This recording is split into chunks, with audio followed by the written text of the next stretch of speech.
اللہ اکبر کہنا، اس کا کیا حکم ہے؟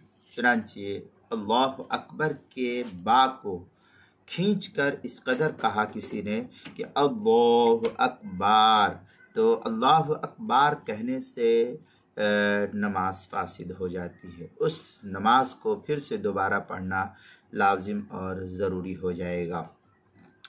چنانچہ اس سلسلے میں حلبی کبیری کے اندر ہے وَإِن قال اللہ اکبر بادخال الف بین الباء والراء لا يصير شارعا وان قال ذلك في خلال الصلاة تفسد صلاته۔ یہ حلبی کبیری کی عبارت ہے، صفحہ 259، فرائض الصلاة الاول تکبیرۃ الافتتاح، جو سہیل اکیڈمی لاہور کا چھپا ہوا نسخہ اس کے اندر۔